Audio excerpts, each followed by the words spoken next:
So 1 to 1.5 millimeters, 1 to 1.5 millimeters.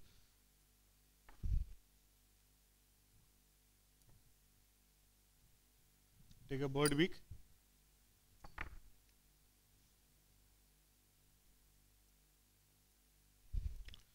Give only an inset bend. Give a inset bend.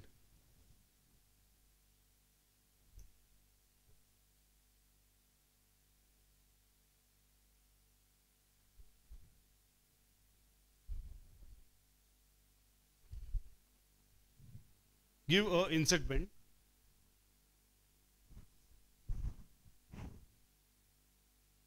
Okay. After you give a inset bend,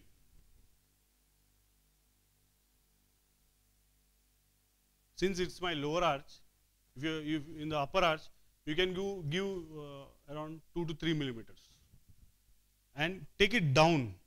That is gingivally.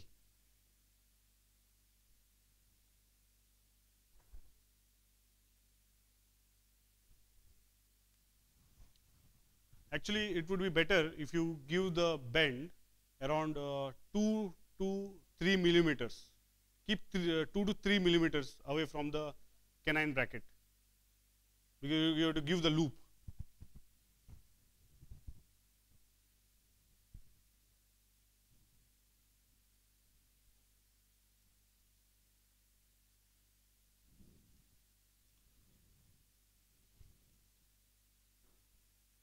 And when you give this bend, after the canine premolar inset bend, you give the bend gingivally, keep it slightly, at an obtuse angle.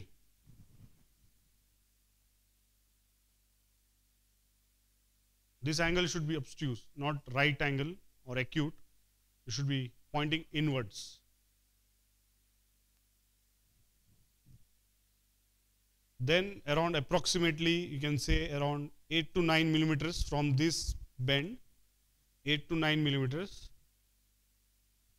you can make a loop which will have a diameter of say 1.5 to 2 millimeters.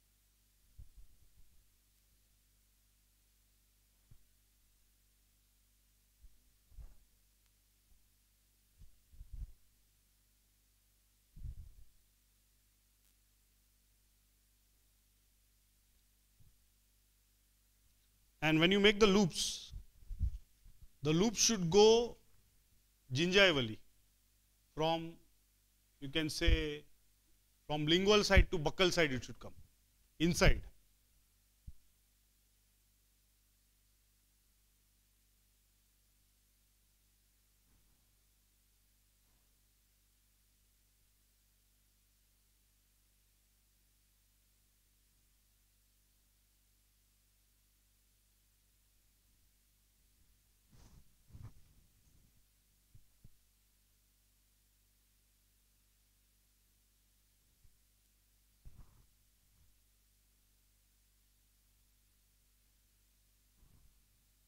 Once you have made this loop, at the just above the level of this bend, canine premolar,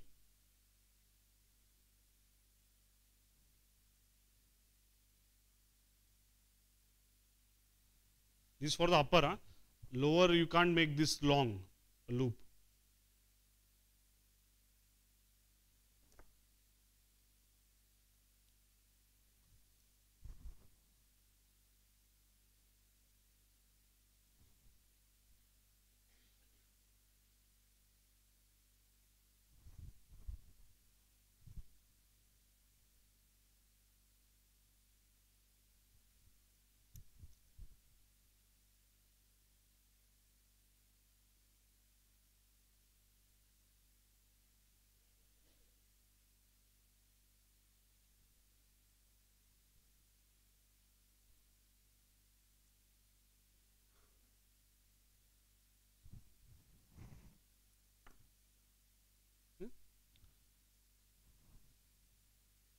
Is it okay? Yeah, I'll just repeat it. First, you give, now I'm not checking on the model. Okay, I'll check on the model.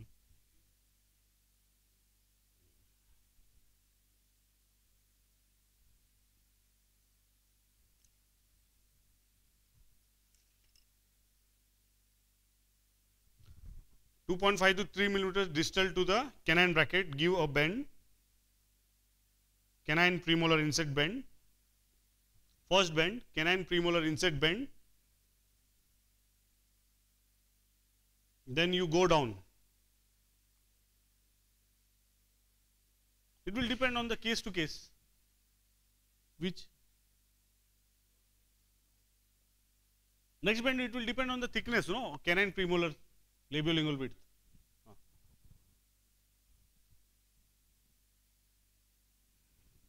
Okay. So you give a bend. So don't make it right angle, keep it slightly in a obtuse angle. And then 8 to 9 millimeter.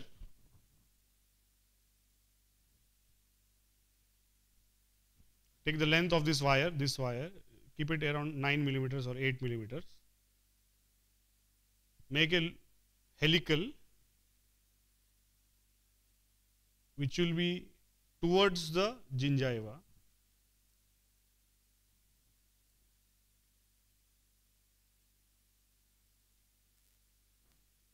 Helical diameter should be approximately 1.5 to 2 millimeters. 2 millimeters would be appropriate.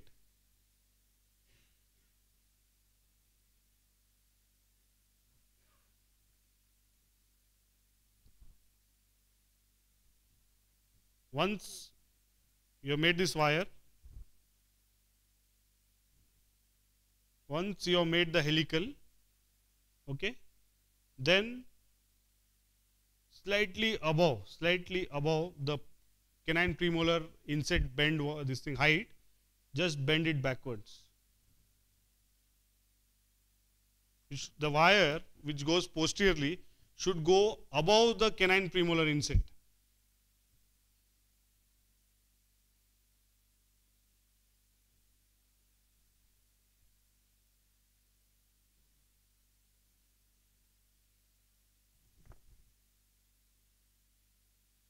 The posterior leg should go above. The posterior leg should be slightly higher than the anterior. That will allow also, if you keep it slightly more also, as in I have shown in this case, if you keep it slightly more, it will help in some amount of intrusion also.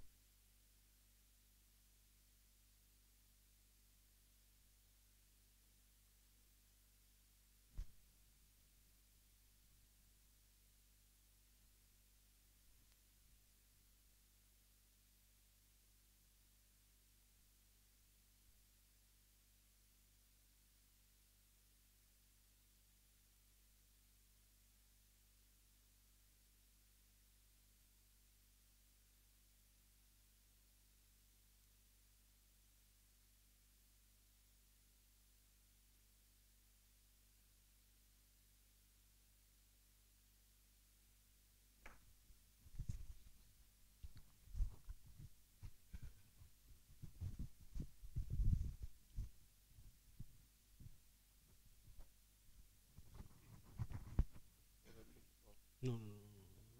This, you bend it out.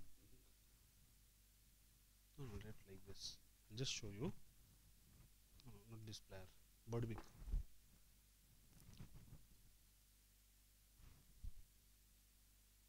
Put it in. Put it in.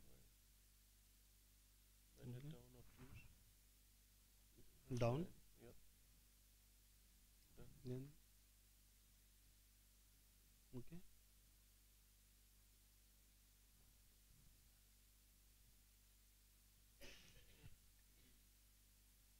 No.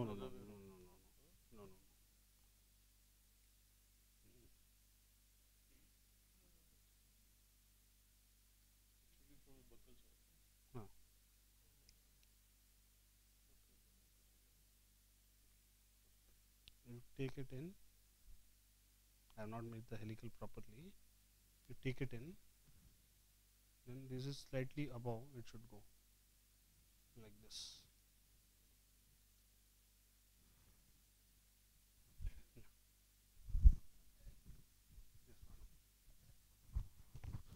Yes, madam.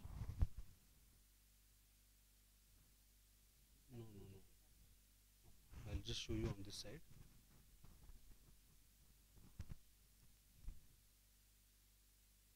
First you bend inside, okay, then you make it a obtuse angle, okay, then you bend, make the loop,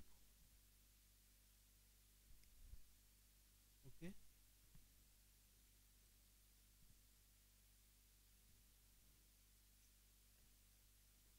okay.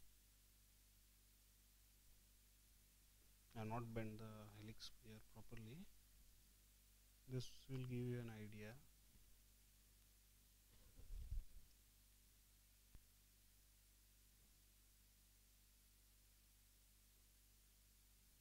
You have to check the torque also.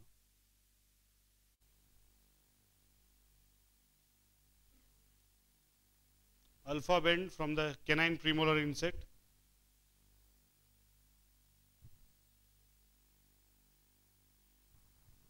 Alpha bend, beta bend,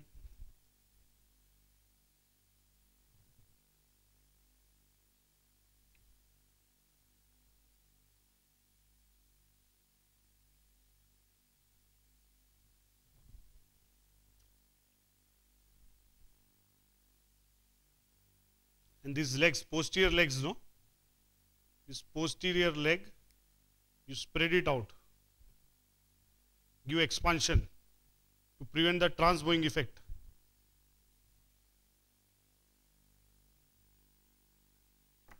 If you want, you can give some amount of alpha bend, beta bend.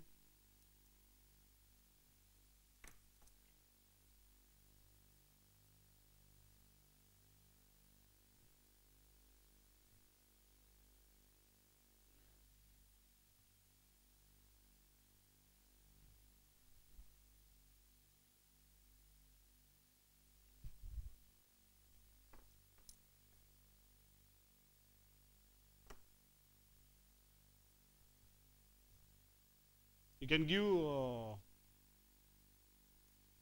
some curve in the posterior leg, bow out.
Okay. So you decide for yourself how much of alpha bend you want to give or how much of beta bend you want to give. And as you can see here, you need to give an expansion effect, that is distal in from the lingual side, or if you can say buccal side, yeah, distal in, the buccal side distal in. So this will prevent the transbowing effect.